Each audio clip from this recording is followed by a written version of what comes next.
Different cities handled the release of police body cam video evidence in different ways in how they handled the court of public opinion.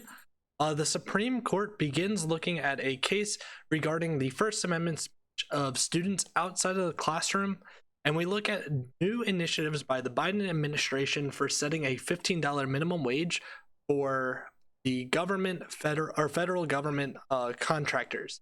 These stories and more on your April 29th Not to News update. Please like and subscribe if you're looking for this content, and let's dive on in. Starting us off from the Hill, we have a judge rules against release of police body cam video in Brown killing. A North Carolina judge on Wednesday ruled against the release of police body cam footage in the fatal shooting of Andrew Brown Jr. by deputies. Supreme Court Judge Jeff Foster said there was compelling public interest in the video, but that the media is not entitled to the footage under state law, and the release would create a serious threat to the fair, impartial, and orderly administration of justice. Foster also ruled that the North Carolina State Bureau of Investigation would have 30 to 45 days to complete its probe, at which point he would consider a public release of the footage. The judge did rule that Brown's son, Khalil Fribri, and other members of Brown's immediate family and one attorney for the family would be able to see the entirety of the footage within 10 days, but Foster gave the Pasquotank County Sheriff's Office discretion to blur out faces and any other identifying information of the officers involved as needed. The ruling was a win for the district attorney, Andre Womble, who argued the public release of the video should be delayed. In a similar story, though, in the fact that it's the complete opposite, Fox News reports that Anthony Alvarez shooting, Chicago police released body cam footage audio as city leaders call for peace. Newly released police body cam footage shows a Chicago officer fatally shooting a 22-year-old man who was alleged to have a gun while running away from cops late last month. Chicago Civilian Office of Public Accountability, COPA, on Wednesday released dozens of police and third-party videos as well as 911 call audio and information related to the March 31st shooting of Anthony Alvarez. One of the videos showed the officer ordering Alvarez to drop the gun twice as he chases behind him before allegedly firing 5 rounds as Alvarez appears to be running away from him. Police video shows a firearm was found just feet away from where Alvarez fell after being shot. Notably, I think both of these stories are kind of interesting. Mainly, it shows how different areas are handling the release of police body cam footage. Additionally, I think we have to remember that this is in the afterthought of what happened in the Chauvin trial, where the release of body cam as well as the release of public video was really the main one of the main pieces of evidence throughout the case, and additionally makes us wonder how anyone is even able to have a fair trial with this severe degree of how information is shared on the internet. Obviously, we want to still trust the judicial system and individuals to be offered a fair trial. But if the entire jury has seen all this video and whatnot, it seems really hard, in my opinion, to believe that you can find an impartial jury. Also, in the effects of the Chauvin trial, we have an interesting story here being reported by the Post Millennial. Just hours after downing shots and filming herself on Facebook Live saying "F the police," Jessica Bjarveaus struck and killed an NYPD officer, the Daily Mail reports. Nearly 2-hour live stream was posted on her Facebook page as part of the Face the Reality radio show she appears on. During the stream, she slammed the judicial system and police officers and played NWA's song "F the Police." Bjarveaus has begun her stream by talking about the Chauvin trial. This week we are going to talk about the ignorance that was the Derek Chauvin trial, or the ignorance that is essentially just this effing justice system, said Bjarveaus. Police say an oath, and in that oath they say an oath that they are not supposed to be afraid of that position, and that is literally in the rules. She then equated officers signing up for the job for signing up for potential death like in the army, and that it's part of the job that people might try to effing kill you. She also claimed that if ever faced with a fatal police encounter, she would not be the only victim.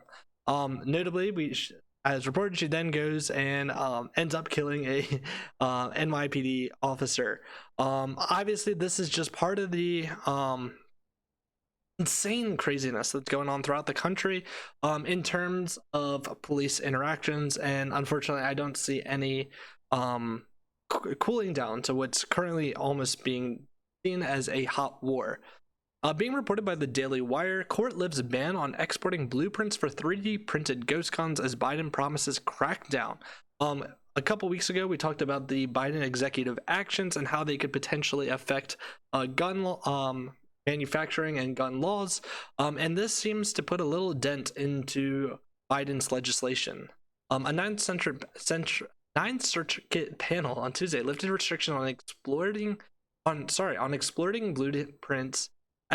blueprints for 3D printed guns. The ruling comes as the Biden administration has promised a crackdown on so-called ghost guns or any homemade firearm without a serial number. The divided Ninth Circuit panel lifted a court order against 2 Trump-era rules that made it easier to share blueprints for 3D printed gun, Courthouse News Services reported Tuesday. On July 2018, the Trump administration settled the lawsuit with Defense Distributed, agreeing to remove 3D printed gun blueprints from the State Department's list of regulated munitions. Defense Distributed released the specs online the following month, notably making any effort to block the dissemination of the files futile and therefore making Tuesday's ruling effectively redundant. Another court case that's coming up that's going to be kind of interesting. Yesterday we talked about how the Supreme Court was going to be looking at a potential concealed carry case in New York. And now we have at the Supreme Court, Mean Girls Meet First Amendment. This is coming from NPR. More than half a century ago, the court in a 7-2 vote ruled that students do have free speech rights at school unless the speech is disruptive. Now justices are being asked to clarify whether in the internet age, schools can punish students for off-campus speech. The case was brought by a 14-year-old school cheerleader, Brandy Levi, a freshman on the junior varsity cheerleading team. Brandy failed to win a spot as a varsity cheerleader for the following year, and she failed to get a position she wanted on the softball team too. That weekend, frustrated and upset and off campus, Brandy took a photo of herself and a friend, flipping the bird to the camera. She then typed the words at the center of this dispute: F school, F softball, F cheer, F everything. I posted on the Snapchat, so I was expecting everyone to see it. She said still she didn't think she'd get in trouble. It was only my friends that had seen it, and I didn't specifically target anyone. But those friends, number 250, and of course her teammates on the cheer team saw it, including the daughter of the team coach who showed the photo to her mother. Brandy was suspended from school for the rest of the year. P.S. She got on the varsity team the following year. In the meantime, her and her parents challenged the suspension in court, contending that Pennsylvania Mahoney Area School District had no right to discipline Brandy for her off-campus speech. A federal appeals court agreed, ruling that the school could punish her only for speech on campus or at school-sponsored activities. I find it really interesting that the school even took any consideration for a Snapchat image when it came to the potential suspension. I don't know if they necessarily said whether it was a public school or a private school. Obviously that would play some impact in it. I find it really hard to believe a public school would ever be allowed to do something like what is being shown here. Also talking about schools, superintendent overseeing Parkland schools offers resignation after perjury charge. The superintendent of the school district overseeing Parkland schools has offered to resign amid a perjury charge. Broward County Public Schools Superintendent Robert Runste offered to resign during a school board meeting Tuesday evening amid scrutiny over his handling of the 2018 shooting at Marjorie Stoneman Douglas High School that killed 17 students. In the environment is not such that I can do my very best. I'm willing to discuss the path to a mutual agreement of separation, he said during the meeting. He made the comment in response to board member Lori Alhaldiff. According to the Associated Press, her daughter Alyssa was one of the students killed in 2018 shooting. I know you've been in enormous amounts of pain that none of us can ever imagine, and I guess I'm probably part of the source that in some way, Renise told Alhaldiff. And so if it's going to give you peace, I'm going to give you, and those other parents who remain angry because I don't see how there's anything else I can do. If it's going to give you that, I will step aside so that you can have peace that you are looking for, he said. Barbara Mayek, general counsel for the school district, offered to resign during the meeting, citing pressure she faces every time the board meets. I too cannot continue under scrutiny of every time we have a board meeting, one of you sending an email about all the mistakes I made in preparation for my upcoming evaluation, Myrick said. Bernice and Myrick were both arrested last week as part of a statewide grand jury investigation into whether the district was following safety laws and if officials mismanaged bonds used for school safety initiatives. Bernice was charged with perjury and office official proceeding, and Myrick was charged with unlawful disclosure of statewide grand jury proceedings. Next, coming from NPR, Biden to establish a $15 an hour minimum wage for federal contractors. President Biden will require federal contractors to pay their employees a minimum wage of $15 an hour starting March 30th, 2022.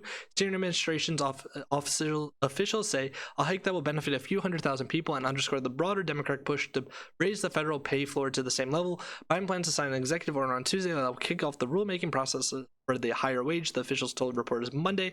Biden's order will continue to index the minimum wage for federal contractors to an inflation measure. The current pay floor for workers under federal contracts is $10.95 an hour. The administration also plans to eliminate the tipped minimum wage for federal contractors, which currently lets employers pay tipped workers $7.65 an hour by raising it to the same minimum wage as other employees on federal contracts by 2024. My personal opinion is I'm perfectly fine with the federal government saying there's some specific wage for federal employees. However, these are contractors that are not necessarily federal employees. It seems like whoever's doing the contracts with these contractors should be the ones doing this. It will also be interesting to see if they try to push this on a more general public. I think it's going to be really hard to say that there's going to be anything like this done without the legislator getting more involved, though. Another story about the Biden administration: Biden allies launch voting rights initiative. This comes after we've heard a lot of claims about the Georgia voting law that we looked into a couple weeks ago, and in my opinion, it is a load of BS. Anyone that's complaining about it, because they cannot give me a single individual that is actually suppressed from voting. An outside political group formed by allies of President Joe Biden is launching a voting rights initiative focused on strengthening pro-voter policies and protecting against suppression efforts. The nonprofit Building Back Together announced the project Wednesday, saying in a release script that the group will work to counter proposed changes to those laws that impede access, particularly for voters of colors in historically disadvantaged and densely populated communities. The group will first focus on a slew of battleground states, some of which have implemented laws that voter rights advocates say seek to prevent people from casting ballots. The states include Arizona, Georgia, Florida, Michigan, New Hampshire, North Carolina, Pennsylvania, Texas, and Wisconsin. Georgia Republicans Governor Brian Kemp recently signed a highly restrictive voting measure into law that prompted lawsuits and threats to boycotts of business that haven't voiced opposition to the legislation. Once again, my personal opinion is if you can give me a single individual that is no longer able to vote under the new legislation, then I will join you in complaining about the law. However, in every single piece of voting regulations I've seen pass, that is not the case. Finally, coming from the AP, feds search Rudy Giuliani's New York City home and office. Federal investigators executed search warrants Wednesday morning at the Manhattan home and office of Rudy Giuliani, former President Donald Trump's attorney. A law enforcement official told the AP the former New York City mayor has been under investigation for several years over his business dealings in Ukraine. Details of the search warrants were not immediately available, but it comes as the Justice Department continues its investigation into former New York City mayor and staunch Trump ally. Investigators executed warrants at Giuliani's home on Madison Avenue and his office on Park Avenue and seized electronic devices personal familiar with the investigation, told the AP. In my opinion, Republicans are just going to jump on this being Obamagate 2.0. I guess we would start calling it Bidengate. But it'll be very interesting to see what type of diving into Trump is going to be done from the federal government. I know one of the big critiques that Trump had back in 2016 was the whole lock her up, referring to Hillary Clinton. And this kind of seems to me that they're just doing whatever Trump threatened 4 years ago. And this is your April 29th Not So News update. Once again, please like and subscribe if you're looking for daily news content, and have a good one.